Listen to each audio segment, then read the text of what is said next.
just real quick while I have you three, the reaction to the drinking at the Capitol, because people are really mad about this. We have people writing in and constituents who are not happy. So I just wanted to get each of you on your opinions of that and make sure we have it on camera. So if you wouldn't mind, you know, this is when the Capitol's being closed, these allegations of lawmakers drinking on the job while the people's business is going on. What are you all hearing, and should these people face consequences? I'm going to start with you, Senator Kelly. Thank you, Jen. Well, first and foremost, it's disappointing whenever you hear things like this because it does cast a negative light on the people's business, which is very important work and necessary work for the state of Connecticut. You know, and we are a reflection of our communities. There's 187 legislators, and of course, among the 187 individuals, there's going to be alcohol present in their lives, just like it's in our communities' lives. And when an individual, you know, may go too far, you know, sometimes it turns a little unpleasant. But I think what we need to do as caucuses is to make sure that we work with our groups to make sure they're aware of what the issues surrounding alcohol are and take appropriate actions to either get people the help they need or to make sure that it's not present on campus, if you will. But it is disappointing nonetheless because it does cast that negative light. Senator Anwar? Thank you so much. Look, I agree with Senator Kelly wholeheartedly.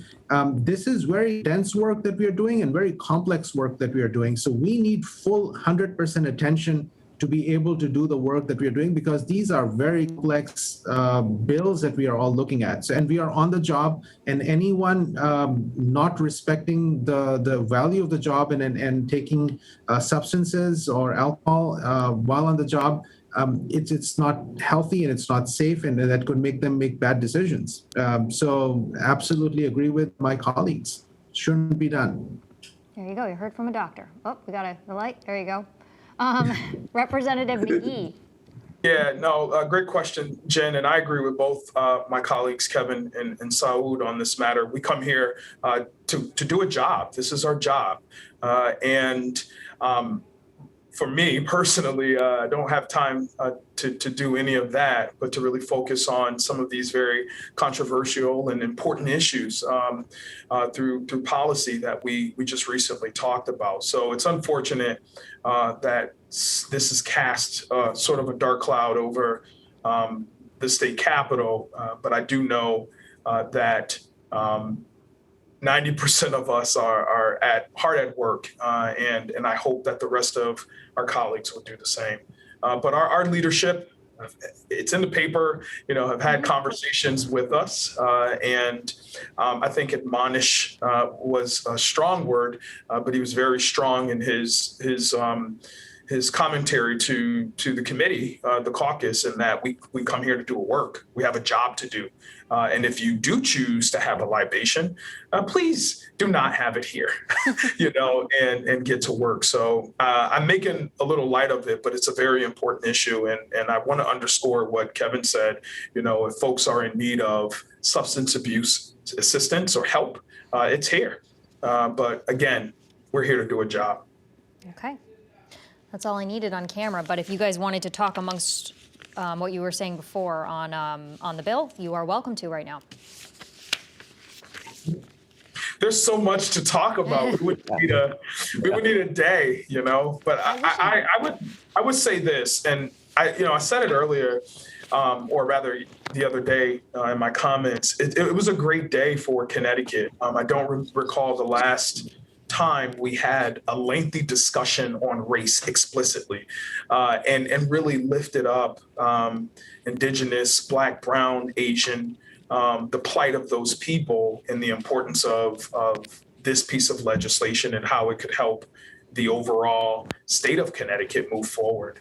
So it was a moment. It was very draining. I don't know if my colleagues could agree with me. I was a little exhausted after that debate, but I'm still very hopeful that there was a right at the end of the tunnel. I think Brandon is very caring and conscious and respectful. I would say some of the parts of the debate were painful because it highlighted the fact that there are people who have no clue about the realities for others. So there's a dual lives that we have here. There's a group of people who have a different kind of life, and another group of people have completely different life, and they're oblivious or at times not even willing to learn about it. And that's the challenge we have That's to the challenge.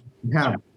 Yeah, overcome that. And that's going to be our responsibility going forward to recognize that we are all in this together. How can a state be healthy and well if quarter of the population is not going to have a full life? How are they going to work? What will we do on the workforce? Those things are going to be critical. They are linked to our economy. And it's a moral question. It's a financial and economic question as well. And then we need to do the right thing. I just want to mention thing that genetically as humans, we are same, all of us. Yeah. And race is a social construct. This social construct is making people die 10, 15 years earlier. That's sickening as a doctor. So that's why we have a responsibility as community to do better. So that's my soapbox. Well, that's what was important, and when you actually step back and look at, what this whole government is about, it's a government of the people. It is disheartening when you see that there's certain people that aren't getting the same dream as everyone else. And as Senator Anwar just indicated, the statistics, when you actually sit down and look at the numbers, and you recognize that similarly situated individuals have totally different health outcomes. You can't turn a blind eye to that. There's got to be a reason for it. And what we need to do is peel away the layers of the onion, get to the root causes of these disparate health outcomes, and start to solve the actual root problem. That's what I saw when I dealt with the issues that I was dealing with. It opened my eyes. It opened my mind to this issue.